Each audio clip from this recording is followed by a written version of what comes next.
waxee rek yaakaar naa ne président Abdoulaye Dièye ak coalition citoyenne dañu jàkkaarloo ak ñaari grande coalition benn bi di Mburok Sow Idriss Seck ak Diatara nga xam ne dañoo yàq dëkk bi ak waa Mburok Sow waa Thiès sànni leen fële ci àll ba daal di jël Abdoulaye Dièye teg ko ci kanam mu am nag coalition Yewwi Askan Wi kii wax na ko léegi ñun Thiès ñooñu di wax bi ñu dalee di xeex ñu ngi toog bangu ay 9e ak 7e bu ñu fontoo ñun duñu ku ñuy menacé suñuy menacé nañ dem menacé ji ñeneen mais fii à Thiès les populations vont se tenir prêts et faire face à ces gens-là parce que yow falaguñ la ngay njublang di tappale parce que fan nga mës a gis isoloir boo xam ne juróomi nit ñoo fay daje di voté ñu voté ba minuit taal ay torche jël ay nit dugal leen ci bureau yi ay 25-30 personnes tëj leen ci ay bureau ñuy voté ba 1h du matin jot ba yenn PV yi kenn renseigné wu ko donc Yewwi Askan Wi ñu xamal leen seeni njublang seeni tappale feeñ na ñu nag yéen nag ñoo dëkk Thiès te duñ leen ko may duñ leen seetaan du ngeen ñu menacé Abdoulaye Dièye sera maire de la ville il sera maire de la commune de Thiès donc ku fi yëngu ñu duma la ba nga toog parce que ñun ak ñoom la ñun suñu yoon nekkul ci Mburok Sow le Mburok Sow et le Benno Bokk Yaakaar sont rejetés par les populations mais également Yewwi Askan Wi ñoom groupe de comploteurs lañu c'est des manipulateurs dañuy nekk ci réseaux sociaux yi di fen di tappale di joxe ay résultats Thiessois yi ki ñu fal xam nañ ko du ñu fal koo xam ne nii dañ lay laajte Babacar Diop dinañ ko dénk la maire de la ville la mairie de la ville loolu xel xalaati ko mairie boo xam ne Senghor moo ko jiite woon tey du ñu jugee ci ay erreur di ci delluwaat Thiessois yi tànn nañu Abdoulaye Dièye lañu tànn pourquoi parce que depuis 5 ans moom la ñuy gis mu ngi ci école yi mu ngi ci daara yi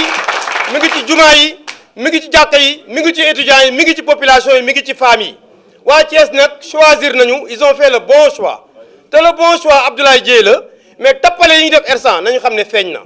ndax njubla ngeen fa defoon tappale bourrage des urnes loolu du jàll élection dañ ne dafa war a am secret mais juróomi nit dajaloo ku ne di wan sa morom bii laay wote ñu tappale loolu du jàll ay nit nga dugal leen ci ay bureau ñuy def ay bourrage des urnes loolu du jàll Babacar Diop moo wax ne bu ñu supprimé wul R100 bu ñu ko annulé wul pourquoi mu koy wax moo ko wax fii ci benn rajo donc xam na ne dafa njublan dafa tappale xel xalaatul waa Thiès xam nga lu ñuy xaar Abdoulaye Dièye maire de la ville mais bëgg ñu dégg leneen te leneen du fi am te suñu waa Benno yi comme ñun Idriss Seck comme dégagé nañ ko le nouveau leader c'est Abdoulaye Dièye loolu na leer moom la waa Thiès tànn parce que mooy seen doom moo set loxo moo indi wërsëgam bokk ak ñoom sàccul tappalewul njublangul saagawul yuuxuwul deful yëfi tappale ñii nag nañ ñu may jàmm ñun ay xale yu ndaw duñ ñu menacé de na ñu xam ne ñun waa Thiès dañuy jël suñu responsabilité parce que nitu Thiès lañ fi amoon mu yàq suñu der waaye opposition buy sàcc loolu yàq der la gàcce la donc il n'est pas question donc tey R100 lañ fa def ci njublang yëpp feeñ na ñoom seen bopp ñi ngi commencé di wax ndax am na ñu bokk ci ñoom ñu ñëw ci ñun dañuy wax dëgg yàlla ñun dañoo tappale woon dañoo sàccoon mais xam nañ ne gagné wuñu ci gagné mooy Abdoulaye Dièye et opinion bi xam nañu ko te ñun également au niveau de la coalition pare nañu ci côté yëpp lu mu leen jaral ñoom ñiy sàcc ñun ñi moom yëf yi Thiessois yi fal ñu dénk ñu ko jaral nañu ko ndax Abdoulaye Dièye moom mooy avenir Thiès yàlla dénk na ko ay moyens yàlla dénk na ko xam-xam également dénk na ko relation waaye koo xam ne sa relation rombul tableau commune bi ngay xaaraat ñu jox la sunu mairie de la ville bi yow duñ ko nangu parce que Thiès dafa toll ci avancé te day dem avec Abdoulaye Dièye la zone industrielle day nekk une réalité xale yu am liggéey avec Abdoulaye Dièye ay oto mbalit day nekk réalité ndax Thiès amatul oto mbalit dëkk bi dafa salté avec Abdoulaye Dièye dëkk bi dina leer dëkk bi dina set cadre de vie bi dañ ko defar ñu jàppale jigéen ñi jàppale femmes yi organiser dëkk bi Thiès mën a jëm ca kanam loolu nag duñ ko xam préparer suñu programme ak suñu mise en œuvre ñu ngi koy préparer ñun li ñuy xaal mooy ñu proclamer les résultats ñu tàmbalee liggéey mais incha allah Ousmane Diagne na ko leer ne du toog ci mairie est Babacar Diop na ko leer ne toog mairie ville ndax li kiy wax ku fi yëngu ñu duma la ba yeew la comme ñoom dañuy yeewi ñun dañu leen di yeew donc voilà la réalité bi am na population yi ànd ak sérénité ànd ak dal ndax nag bu Abdoulaye Dièye wootee ah Thiès yëpp ay jóg de ndax Thiès yëpp ko voteel ndax kilifa yi li ñuy xaar mooy kañ la Ablaye di toog ca mairie ba jàkka yi loolu la ñuy wax imam yi ulama yi notable yi personnalité yi hôpitaux yi waa Thiès yëpp de manière générale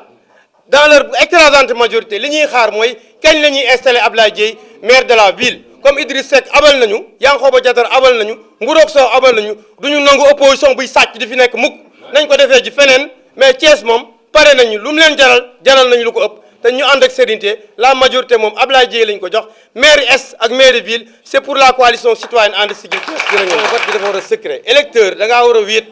booy dugal bulletin bi sa enveloppe yow kenn ak yàlla yaa fa war a nekk waaye juróomi nit nekk ci isoloir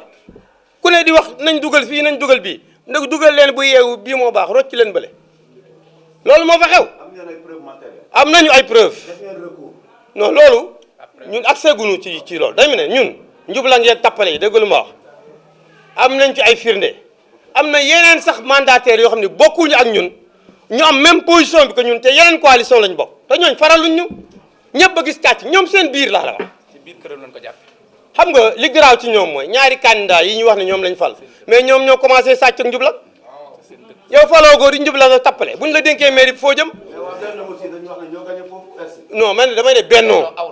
out ñoom sànni nañ leen ci biti Idriss Seck ak Diattara c'est une page tournée ak Abdou Mbow non loolu c'est une page tournée Idriss Seck Diattara ñoom Abdou Mbow c'est une page tournée ñooñu ils sont out le nouveau leader l'homme fort c'est Ablaye Dieye loolu fi nekk moo fi nekk And Siggil Thiès Ablaye Dieye le leader moo fi nekk vote bi dañ ne 18h la war a tàmbali la war a arrêté tàmbali 8h mës ngaa gis ñu wote ba 23h passé mës nga koo gis yow looloo fa amoon ba pare ñu tëj centre bi Ousmane Diagne jël nit ñi jaaral leen ci ginnaaw ñu tëb préscolaire bi di voté xam nga loolu c'est du gangstérisme ah ça ne justifie pas le code est clair le vote démarre à 8h et se termine à 18h s'il y a prolongation l'autorité administrative chargée d'organiser les élections doit faire sortir un arrêté et un acte administratif doit être publié et affiché devant le bureau ça n'a pas été le cas effectivement am na ci bureau de vote yoo xamante ne bi ñu demee nemmeeku nañ effectivement que ne am na arrêté boo xamante ne ça vient de l'autorité ñu ngi ko tax ci buntu bi que ne ñun gisuñu ko R100 ça n'a pas été le cas jusqu'à 20h R100 la ñu wax R100 gisuñu fa arrêté ba pare 23h la ñu arrêté loolu moom leer na monsieur Ahmed Mbaye est-ce que wóolu ngeen commission bi def recensement parce que yéen ñëpp coalition bu ne sa chiffre bopp nga jox léegi parce que en réalité même élève CM2 bu ko jox PV mu calculer ko te mënuñu nag fii Thiès 14 kii coalition bu nekk génne sa chiffre yi ñuy tiim xam nga commission bi amul pouvoir u annuler quoi que ce soit la cour d'appel moo am pouvoir bi loolu àggaguñ ci dama ne ñoom seeni tappale ak seeni njublang malgré tappale yi ak njublang yi dañ leen a gagné mais ñoom dañu nangu ñun ñu ñuy manipuler